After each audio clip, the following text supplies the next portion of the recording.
I don't think that's a bill that we need here in Minnesota. In fact, I think we have laws right now that can deal with the labor issues that come up from the Department of Labor, but that seems like a bill that goes way too far. It borders on things that I don't think we'd be consider Minnesota values. We have to make sure that Minnesota is a place where everybody is welcome. Absolutely everybody is welcome, and that we don't have to worry in Minnesota that just because you have a different religion or different skin or a different set of beliefs, you're going to be treated differently. And that's why I'm running for governor, because education, job opportunities, make Minnesota a place for everybody. What happens with this law? What would happen if it went in effect here?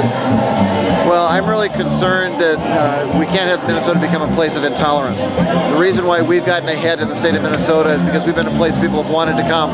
Norwegian immigrants 100 years ago and new immigrants now, and that's part of our economic strength. And coming from Worthington, a city that is very diverse, I know our strength is when we have lots of different people. Seifert and Weber both endorsed this Arizona law.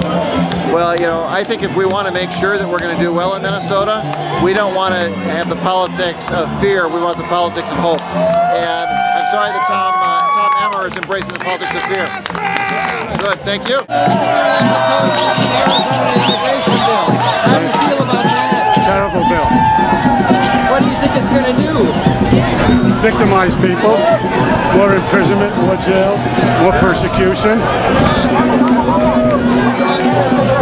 You can't stop somebody in the street just because you think they may need to be stopped. It's cause. That's the whole thing is about cause. It's absolutely, totally appalling. It's complete racial profiling. In Minnesota, we've had strong opposition of the law enforcement people to such a bill because they think it will make their efforts so much harder. No one will ever come to them with a crime if they're likely to get thrown out. Yes, I know. And it's interesting to see that even Governor Pawlenty thinks it goes a little bit too far. So I hope that kind of thing will be an issue in the election, and I hope that the people of Minnesota will stand and take a much more humanitarian approach to the problem. With my law enforcement background, I think that a law that forces people to carry and show birth certificates is going to actually hurt solving crimes, because people will be less likely to talk to the police, and it's going to make people reticent, and it's going to hurt the effort to reduce crime. It's a very pragmatic thing. I talked to an American from South Africa this morning already here, and she said that she was really worried about police abuse because it's so easy then to ask for this. Exactly.